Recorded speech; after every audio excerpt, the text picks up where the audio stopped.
দেড় দশকে বিভিন্ন জাতীয় দৈনিকে প্রকাশিত দুঃশাসনের বিশ্লেষণধর্মী নিবন্ধ নিয়ে প্রকাশিত হলো ফিরে দেখা সেই সময়। মঙ্গলবার রাজধানীর তোপখানা রোডের সিডাপ কনফারেন্স সেন্টারে প্রকাশনা অনুষ্ঠানে বইটির মোড়ক উন্মোচন করা হয়।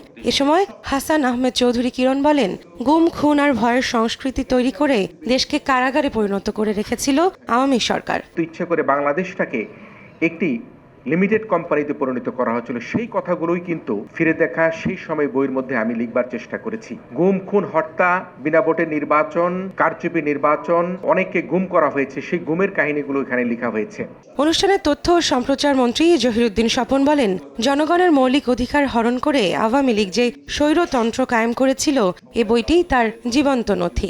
রাজনীতি বিশ্লেষকদেরকে আমি অনুরোধ করব, ফিরে দেখা সেই সময়ের এই তিনটি নির্বাচনের রাজনৈতিক সামাজিক প্রেক্ষাপটকে আরো অনেক বেশি বেশি করে পোস্টমর্টম করতে হবে এদেশের গণতন্ত্রের স্বার্থে। এটি হচ্ছে সমাজে অ্যান্টিভাইরাস হিসাবে কাজ করবে, যাতে যেই সমস্ত রাজনৈতিক নেতাকর্মীরা আমরা ক্ষমতার নাড়াচাড়া করি বা করব, তারা ওই ভাইরাস থেকে মুক্ত থাকতে পারবো। ফিরে দেখা সেই সময় বইটি বর্তমান ও আগামী প্রজন্মের জন্য আওয়ামী আমলে রাজনৈতিক ও সামাজিক অরাজকতার এক প্রামাণ্য দলিল হিসেবে বিবেচিত হবে বলে আশা আয়োজকদের। আমরা যেন গঠন করার জন্য একটা ক্ষেত্র তৈরি করতে পারি, মাননীয় তথ্যমন্ত্রী সেটার ব্যাপারে উদ্যোগ নেবেন। রৌনক নিয়ন্তা, সময় সংবাদ, ঢাকা।